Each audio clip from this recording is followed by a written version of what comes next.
जबरदस्ती कर रहे हैं, जबरदस्ती उन लोगों के साथ।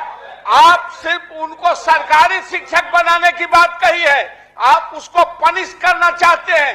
आप उसको कहे कि हम अब नियोजित नहीं रहने देंगे, हम आपको सरकारी बना देंगे, तो सरकारी नहीं बना के उसको आप दूसरे जगह भेज कर सरकारी बनाना चाहते हैं। हम कोई जबरदस्ती थोड़े बना रहे हैं, लगातार मांग हो रही थी महोदय, लगातार मांग की जा रही थी कि कोई हम जबरदस्ती तो नहीं बना रहे हैं, वो जो बनना चाहते हैं उन्हीं पर लागू होगा।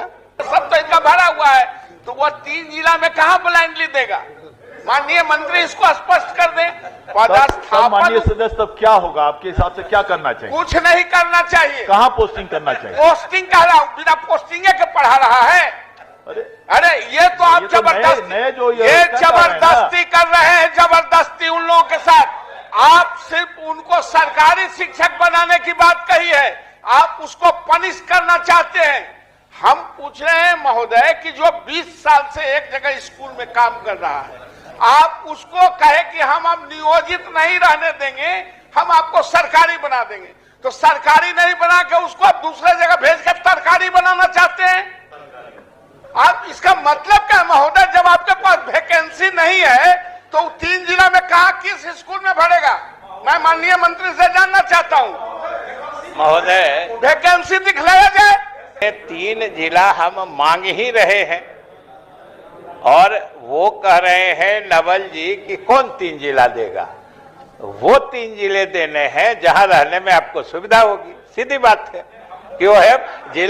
जिला अपने मन से तो किसी को देना नहीं है, पहली बात।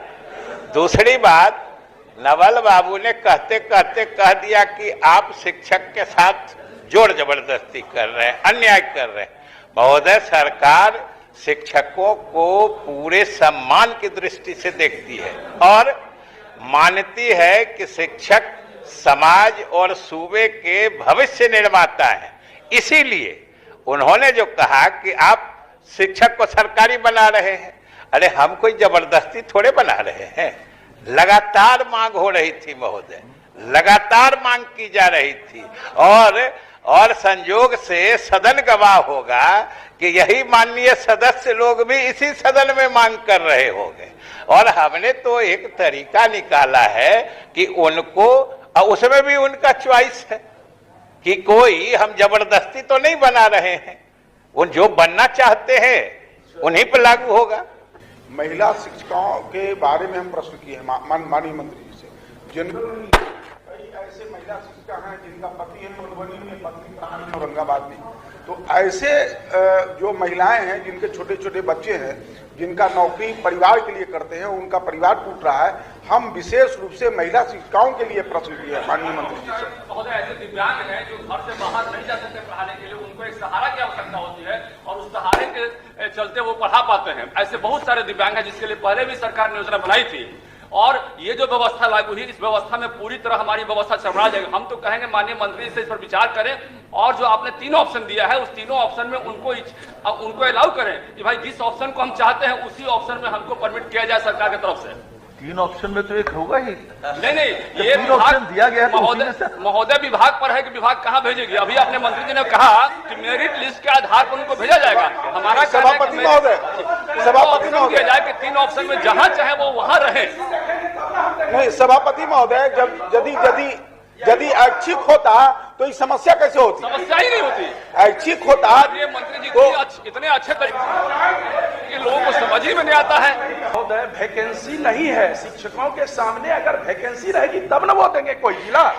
हम तो बार बार कह रहे हैं क्वालिफाइंग एग्जाम है और शिक्षकों का संवर्ग सदैव अलग माना गया है, राज्य कर्मी की तरह उनका संवर्ग नहीं माना गया है। मैंने पत्र भी मंत्री महोदय को 3 दिन पहले दिया था हाथ में, मानव संसाधन विकास विभाग के द्वारा 2002 में निकाला गया था, जो कि इससे शैक्षणिक व्यवस्था पूरे राज्य की चरमरा जाएगी, इसके लिए कहा था और सरकार ने ही कहा।